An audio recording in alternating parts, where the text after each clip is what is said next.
Hey guys, in this lecture, I will show you how to combine components to make the app easier to maintain. This approach will allow you to update and change your components without affecting the rest of the page. And that's what is the mantra of React.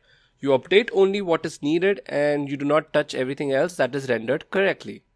So the first thing that we will see is we will create a stateless example where we'll create two components and we'll try to put it in the app component.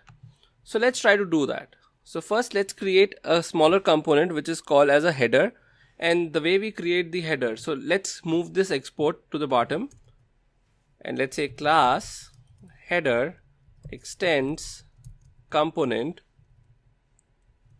Let's go down, and again every component will have a render method. So let's just do the render, open close, then do a return. Every component should have a return. So you're set with the skeleton.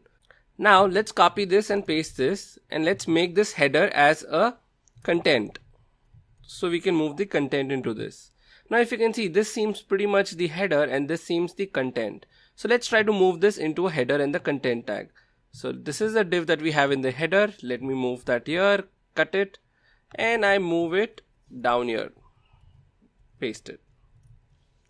Okay. Similarly for the content, I'll just copy this and paste it here.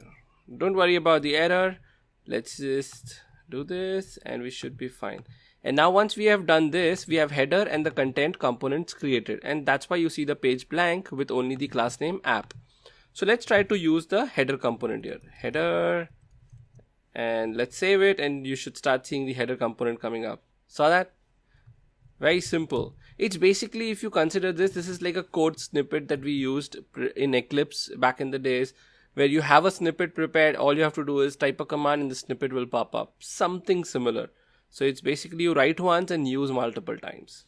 Let's use the content also, save it, and you should start seeing the content out here. And voila. So you created your first set of components, which was the header and the content, and these are stateless components. Yes. Now how do we make it stateful? Well, we can make it stateful by passing this data. So how we make it stateful? Let's see. So every component can also have something called as a constructor. This is where you initialize anything that you need, and the moment you type in, the defaults come up. Now the props are nothing but the properties. We will talk about it in the future lecture, but constructor always calls the super method. So you just pass in the properties and you call super props. And then you see there's a this state, which is an empty object. This state is an empty object because it holds the state, and for now your component has no state in it.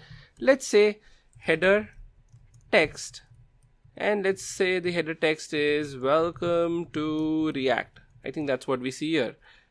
Then let's comma content text. Let's say we want to do, in this lecture we will do the component. Okay, so this is our state object. Now I can use this state very well to display the data. So let me just move this into a comment. And how will I do that? I'll put in the brackets around them.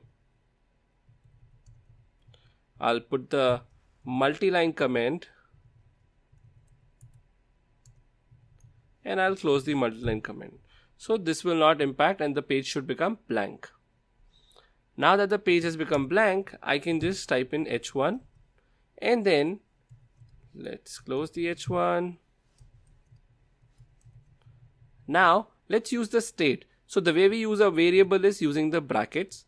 Now if you need to use the state, you've set everything into this dot state. So in a component, this is the component. So you use the same thing, which is this dot state, and the next thing this state, and the next thing is the header text, which is the child node for it. You do header text. Header text. Let's save it, and you should start seeing the header text in h1 displayed here. Welcome to React. Similarly, if you want to see how the content works, you will do content text. So let's just copy this, paste it, copy content text, and we should be ready. And the page refreshes and you see the content. So that's how you maintain a state. Consider state as more of the point in time value of things. So that way you can relate to it. Now how does this work? Well, let's see something very nice out here. So let me open your index.js. Now let me just see what we are doing here. So if you see, we had something called as an export. And I don't know if you know about it, but you can export modules and functions from your JavaScript files. From this one, we are exporting default as app, which means the moment I do something like import app, the way we did React app, we should be able to get app class, which is this class. Now in index.js, what we are doing is we are importing app. Now once we import the app, we display the app, and you display the app as a React component using React DOM.render. And this is what React DOM provides. If you see, React DOM is again another library that we added. So React DOM.render, and then you pass in the component, and then you pass the element where you want to put in. So it's the HTML element that you will place it on, and it's called root. Now, where is the root? Well, it's in the index.file. So let me just... Okay, so in index.file, you see that we have title React app. Of course, that's easy. And in the body, we just have a div which is called ID root. Now, this HTML template, when you pass in index.js, so if you see when you call root, what React will do is React DOM will read your entire web page, the whole DOM structure. It will get the element by ID of a root and then replace its content with app. And what does app do? App renders this class, which is this div and this data. Now when app renders this, if it has any child classes, it will invoke those child classes and display the HTML from those child classes into the app. So now you can see the whole structure and the hierarchy. Well, that's nice. So that was our stateless example for the components. Let's try to do something which is stateful. So we don't need this any longer. Let me just comment this out and let's go back to our header and the content components. Okay, so this should be fine. Let me close this and we should be good with this. So my header is brought back to life and I'm keeping those commented for you so that you can refer to it when you want to. Now I have my header and the content. Now I can also create a child node for this content where, let me try and do an example. I will create a constructor on this one. So now I have the constructor. In this constructor, I will create a data, and data can be nothing but let's assume a set of entries or an array for a person or persons, I would say. So it's an array, and the first element we will try to put in, and then let's try to give the keys, which is ID equals 1. Then let's try to give it a name. Let's call foo. Yeah, I don't know why we use foo bar all the time. I always wondered when I started learning why we use foo and bar. And till date, I haven't got that answer. So if anyone knows that answer, please let me know in the comments or Q&A section. And then age as, let's say 30. I don't put a comma at the end. Make sure you do that too. Comma, and then let's copy this. So we have the second person and the third person. Let's try to give second person a different ID. Let's call this a bar. Let's give the age as 20. And let's call this as bath. I don't know, whatever that is. 35. And let's make the ID 3. Let's save it. So we have a state and we can see data in it. When we go into the content part of it, where in this lecture, let's try to display this in a tabular format. So the way we can do it is we can have a table. We can have a table.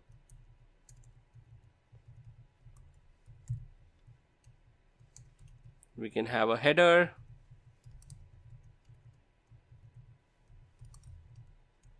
We can have a body.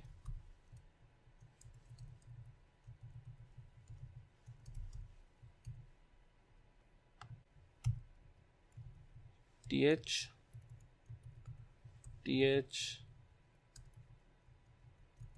td id td. Let me copy this, and we have name and age. Name, age. Now in the body we are not displaying anything yet, but we can display the data. Now it will make sense to have the whole table row as a separate component versus displaying everything one by one. So what we can do is, let's go ahead and create a table row for this, another class. Let me just copy the header so that we have the class structure ready. I have the table row component. Now in this component, what I can do is I can render the whole tr tag. So let's just remove this. Let's put tr out here and tr out here. Now td is very simple. Okay, so the way we do the row is, now that we have the whole data, we have to iterate through the data and display in a row. So how we do it is, we go this dot data, this dot state dot data, where I have the data. Now I can use the map, and then in that I can pass in the parameters as person comma I. Now that being said, I'll use the ECMAScript 2015 where I'll use the arrow function, and in the arrow function I'll call table row. When I call table row, I will pass in a key. So for any component that you display in an array in React, you need to make sure you have a unique key. Usually it's the iterator, because every array you will, whenever you loop through an array, you will have an iterator or an index key. So you can pass that as a key to it. The next thing we will do is we will pass data. Now data person. Okay. Now just make sure you do not leave any space between them, because space is not allowed. Let me just close this table row tag so that it's error free. Now when I have this data, the way I can access this table rows data is using props, which means this component is called with a property. Just like in HTML you have attributes that you pass in as a prop. Let's say for an image tag you have a source is equal to something. Similarly you say data is equal to something, and the way you access it is you say this dot props dot data dot id. Let's save it, and you should start seeing the id out there. Let me write the name and the age. So once I do that, you should be able to see all that data. Of course you can add some formatting and style sheets to it so that it looks neater, but this example shows you how you can use state and properties in a component to pass in data.